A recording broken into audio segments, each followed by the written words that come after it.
Tesla has reported their Q4 2025 production and delivery numbers, producing almost 435,000 autonomous capable computers on wheels disguised as vehicles, delivering nearly 420,000 and deploying a record 14.2 gigawatt hours of energy storage products. Tesla Energy growing like you wouldn't believe. The 2025 breakdown really tells the tale here. Model 3 and Y, Tesla's, wait for it, most affordable products carrying the company. Tesla producing just over 1.6 million 3 and Y. And of those, the majority, Tesla's Model Y. Tesla's other models, the more expensive S, X, and Cybertruck combined, accounting for just over 3% of the total production and delivery volume. The reason I mention this is these price points are roughly where Tesla's so-called competition are trying to compete, e.g. Rivian, Lucid, name your EV startup. Outside of China, these are the scraps they're competing for. They've got to start somewhere, but none of them have a vehicle they can sell in these price points while simultaneously actually making a profit on those products. Probably not going to end well. So let's head over to CNBC and see some of the analyst reactions, and you guys surely will all recognize Craig Irwin, former Tesla bear, at least an alleged bear. And I say alleged because he said things at the time that didn't make sense. So it makes me wonder, did he really believe what he was saying? I'm not saying he didn't. I'm just saying this is the same guy who repeated for years Tesla stock is egregiously overvalued, and also repeated, and I'm quoting exactly here, Tesla doesn't have anything that Toyota doesn't already have. In other words, Craig was implying that Toyota had energy storage products, FSD supervised, the world's best-selling electric vehicle, comparable profit margins, comparable production capacity for electric vehicles, comparable software. I mean, it never made sense at the time. But anyway, forget that. Craig has miraculously turned over a new leaf. So let's see what he had to say. Past Craig, of course, would have pointed out Tesla vehicle deliveries are collapsing year over year. The story's over. Competition's coming. Autonomy doesn't exist. It never will. The Robotaxi launch earlier in 2025 is irrelevant. Production of the Cybercab is irrelevant. The robot doesn't exist. It never will, etc. I've got a funny feeling we're not going to hear any of those points from Craig today. Joining us now, Craig Irwin, Managing Director, Senior Research Analyst at Roth Capital Partners. Craig, always good to have you. First, just give me your take on the delivery numbers. Small miss. I mean, single digits, mid-single digits, thousand miss. I don't really see deliveries as meaningful right here. We had a big pull forward in 3Q, and the more important data point in the release is the Megapack. 14.2 gigawatt hours versus 12.5. We probably have a revenue beat at chunky 30% gross margins, which means this quarter is probably a GAAP beat. And that's really what people should look for going into the actual numbers at the end of the month. So they continue to that part of the business continues to grow quite quickly. Energy storage. Yeah, storage is going gangbusters, as you would expect in this utility environment. You know, data center is red hot. The grid is stressed all over the country. Corporate utility customers want whatever they can get, and Tesla's an obvious beneficiary. I'm laughing so hard listening to this. What he's saying is true. It's just, this is the same guy who was implying for years that Tesla didn't even have energy products. I want to underscore this point though. A lot of people seem to be underestimating the amount of money currently and soon to be thrown at AI is in the hundreds of billions, more likely multiple trillions of dollars. This is a technological gold rush. AI training in particular and inference requires an absolute shitload of compute, which itself requires an absolute shitload of energy. There's going to be a massive crunch, a massive shortage of energy. Perhaps you've heard of this company called Nvidia. Perhaps you've noticed recently that they're printing crazy amounts of money. Why? Because everyone's buying their AI training compute. That compute requires energy. If there's going to be a massive shortage, and there is in terms of energy, not just generation, but more importantly, storage, and the companies that today are spending tens of billions, hundreds of billions, quintillions of dollars on AI compute are also going to need to spend crazy amounts of money on both energy generation and storage into Tesla. This is going to be a massive bottleneck. And Tesla is likely to sell every big energy product they produce for years to come with ridiculously large margins. It is foreseeable that the profits from Tesla's energy business could exceed the profits from their automotive business. Now, that's not including Robotaxi. I'm just talking about vehicle sales to consumers. That's actually a reasonably possible scenario over the next few years. Credit to Mr. Irwin here for mentioning Tesla's energy storage products and the phenomenal growth. A lot of people don't seem to pay attention. It's not a sexy product. It's not a consumer product. Ignore. All the headlines, of course, today will be Tesla vehicle sales collapse, decline, flat, whatever. Very few of them will mention the consistent, predictable growth in their energy storage business, which again is printing extraordinary profits. It's important to understand the customers for Tesla's big energy products are not you and I, not individuals. And yes, they have their home power walls, but I'm talking about the grid scale megapacks. Just look at where business capital is flowing.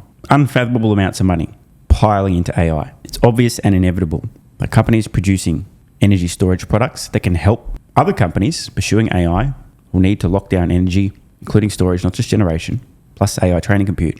These companies are going to need to buy fuck tons of gigantic batteries. Well, the cynics would say, anything to distract from the fact that they sell fewer automobiles than they did a year ago. Should that not be a concern? It's a big concern. It really is a big concern. So consensus right now is for about 100,000 units more sales in 26 than 25. And the trend's your friend. I think probability of us continuing to see a contraction in EV sales is relatively high. It'll be a function of what they do around price and whether or not they're able to successfully keep selling their cars as they decontent them to bring down the ASPs for the average consumer. But yes, it's real risk. There's a halo around a lot of the other pieces of the business model, but we definitely need the cash flows and the revenue from the core automotive business. Well, I was going to ask if the inflection point is coming soon enough from the other more exciting growth businesses when it comes to actually monetizing them to make up for now these shortfalls on the cars. These are reasonable questions. It's worth pointing out for those who don't know or would like a reminder, Tesla currently has in excess of $40 billion of cash and investments. If Tesla sold 0 vehicles in 2026 and 7 and 8 and 9 and 2030, 0 vehicles, not less, 0, they'd still be okay. A $40 billion war chest is enormous. And the good thing is they're probably not going to sell exactly 0 vehicles this year or next or next or next or next. Yeah, so the storage business has obviously made up the shortfall, I believe, for this quarter. Probably about a $450 million uplift, right? So that's already there, and storage is red hot. So just translating there, Craig saying that the profits from the growing energy business have more than made up for the slight decline in vehicle sales, in his estimation. Other businesses that I think are a much bigger piece of valuation are obviously the Cybercab or Robotaxi or whatever we want to call it these days, and then Optimus. And, Robotaxi, is very much a story line at this point with limited deployment, right? When are they going to get to 1,000 units in the Bay Area or 500 units in Austin? They only just took the chaperones out of the cars in Austin for testing, last week? It was expected, it was in line, but they need to get them out of the cars. I mean, I don't really care if they have these what do they call them? The teleoperation engineers behind the cars. I mean, that's for safety. Obviously we want zero risk with these vehicles, but they need to keep making progress there. And I think that's going to be the biggest piece of valuation at 26. And then Optimus is kind of like cake dressing at this point. It's something that has tremendous opportunity, but the robotics stuff. Let me just say, I'm hearing competition out of China is insanely intense, and most of the supply chain is actually reaching to China. So, companies here, I don't think are doing anything too differentiated from what's already being done in China. From what the Chinese may be able to do. Yeah, a lot.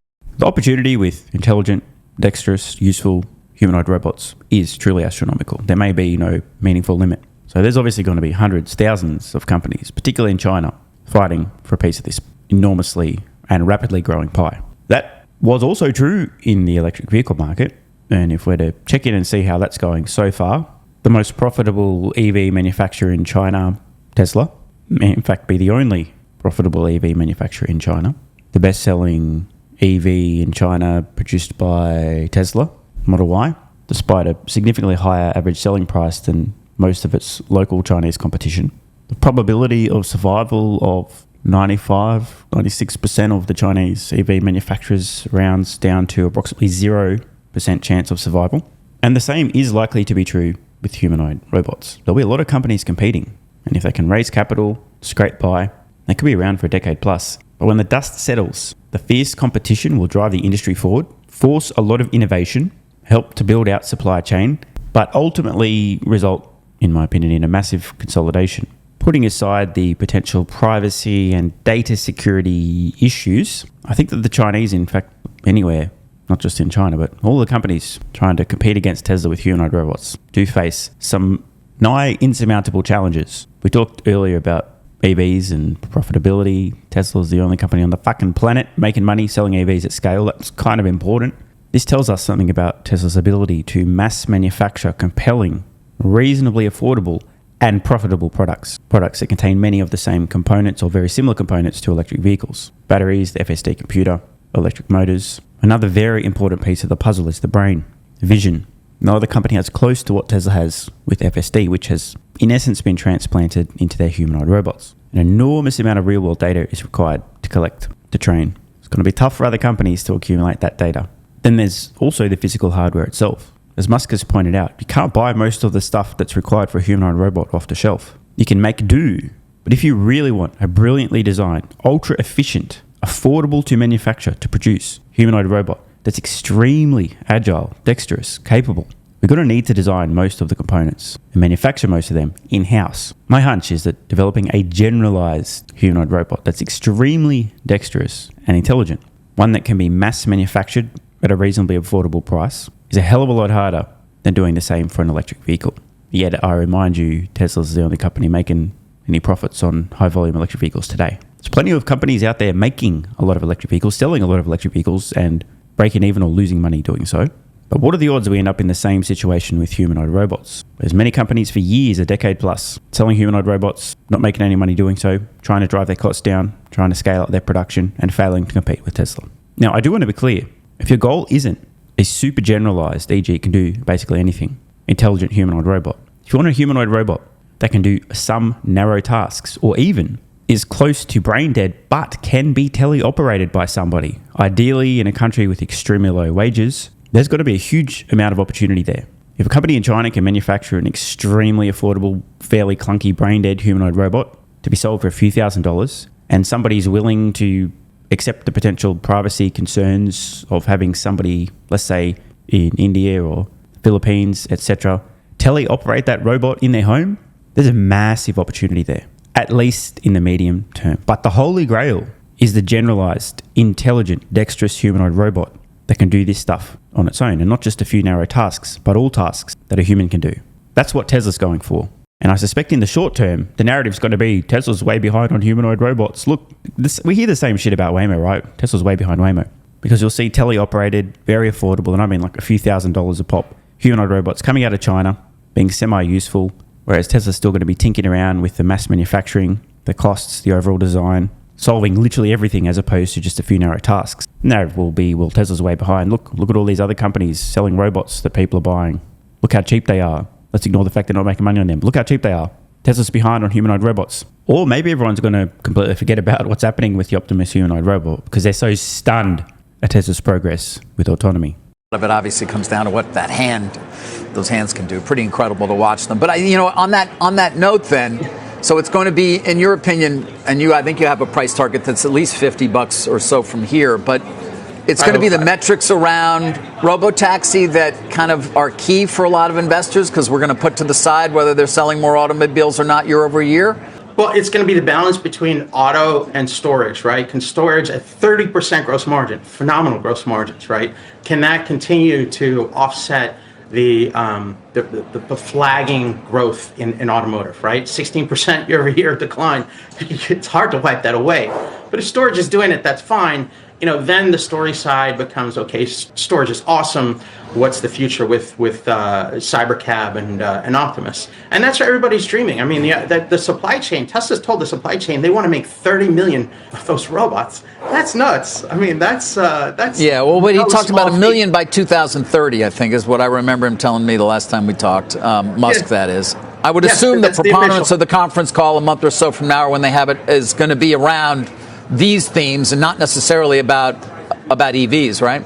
I think everybody's going to spend time on EVs and look to understand EVs, and Tesla's going to take market share in EVs, right, as everybody else is retrenching from the market. Their biggest competitor right now is BYD. BYD is getting bigger than them, but Tesla has these incredibly interesting, hyper growth opportunities and is executing well on its growth business that's emerging. So, I note he used the term hyper-growth opportunities, which I agree with. It's just so wild to hear the same guy that a couple of years ago, stocks egregiously overvalued, they don't have anything that Toyota doesn't already have, now suddenly talking about the things that Tesla apparently has that Toyota doesn't actually have. The hyper-growth opportunities, autonomy, humanoid robot, etc. Wild 180 from Craig Irwin. Now, just quickly wanted to zoom out a little bit and remind everybody that Tesla does not, in fact, exist in a vacuum. We also learned Rivian's numbers today, delivering a whopping 42,247 vehicles in 2025. That's not the punchline. The punchline is down 18% from 2024. And obviously, the only possible conclusion here is that Elon is destroying Rivian's brand and should stop having any opinions about anything. Elon bad, brand damage, etc. So Merit posting a summary of annual deliveries from Rivian by year. 23, just over 50,000. 24, 51,500. 25, 42,247 vehicles delivered. So in short, Rivian's annual vehicle deliveries fairly flat between 23 and 24, and then a meaningful decline in 25, not the end of the world, but considering they're not actually making money on these vehicles and they're competing with Tesla, I wouldn't want to be Rivian. Now, there was actually a serious narrative, a laughable narrative, but people actually believed that Elon was somehow destroying Tesla's brand, and any flatness or decline in vehicle deliveries was solely the result of Elon having opinions and sharing them. These people are suffering from severe brain damage, arrogance and delusion, an interesting combination, so dull and dim that they generally believed a few shrieking leftards in the media and or online represented the majority of consumers in the world, and or thought the entire world was just the United States. Let's compare and contrast 23, 4 and 5 for Rivian, again, flat and then a decline, with Tesla. Tesla's 23 to 24, down 1%, let's just call it flat. 24 to 25, down 8% on vehicle deliveries. So we notice a trend. It's only two different companies, but it turns out that roughly flat vehicle deliveries from 23 to 24 was the story for both Tesla and Rivian, and a decline from 24 to 25 seen in both companies, less for Tesla, but hey, whatever. Still the same trend. Now, it makes you think, it makes you wonder, could there be something that's occurred that wasn't Elon having opinions that may potentially be affecting consumers' willingness and or ability to buy premium-ish priced vehicles? Did anything occur, let's call it maybe in 22, definitely by 2023, that has held steady 23, 24 and 25, or even worsened? Anything at all that could have affected this? No, absolutely not. And what is this on screen now? Oh, it's the Fed interest rate, which went from basically 0 to 400 trillion% almost instantly, beginning in 2022, by mid-22, starting to have an impact by 23, reaching roughly its peak, and then holding almost identical sky high since. Now, obviously, it's not like interest rates have any bearing whatsoever on people's ability to afford and or their willingness to spend and or finance big ticket purchase like a vehicle. So this is obviously completely unrelated, and I don't even know why I mentioned it. Everything is Elon's fault. There is a very loud chorus of people demanding Tesla to advertise. Just advertise Tesla, and they do at a very small scale, but run more ads. That's how you sell more vehicles, Tesla. There is some truth in that. You will generally get a return on investment for advertising, but typically you'll get a much greater return on making your vehicles, your products, meaningfully more affordable. Doesn't matter how many ads you run if people can't afford your vehicle. And it's today a fact that most people still cannot afford to purchase a Tesla. They'd like to, but a starting price of around $40,000 for the Model Y, standard, still out of reach of most consumers, especially with sky-high interest rates. Regardless, a few years from now, I don't think anyone's going to be talking about Tesla vehicle deliveries, period. We're going to be much more focused on the insane Robotaxi business. But just one final closing thought. If it is true that there's a fairly linear relationship between ad spend and vehicle sales, I guess no one's told Rivian, hey Rivian, just run some ads. Just advertise more, Rivian. And surely that will solve your problems. Just run some ads, Rivian. More ads. Rivian needs to advertise. I'm sure that thought has not yet occurred to them, so somebody should maybe send a message to RJ Scaringa. Hey bro, did you think about running some ads? That'll fix everything. Interest rates don't make a difference at all. Just run some ads. Want more content? Early access? Bunch of perks? Click the links in the pinned comment. AG1 has been part of my daily health protocol for almost half a decade. It's packed full of vitamins and minerals and helps me fill in nutritional gaps while supporting energy, digestion, and immune function. It also has prebiotics and probiotics to promote gut health. I take my health very seriously, and so should you. Try AG1 today by visiting drinkag1.com/SMR or click the link in the pinned comment and enjoy a free welcome kit with vitamin D3 plus K2 and AG1 travel packs. That's drinkag1.com/SMR.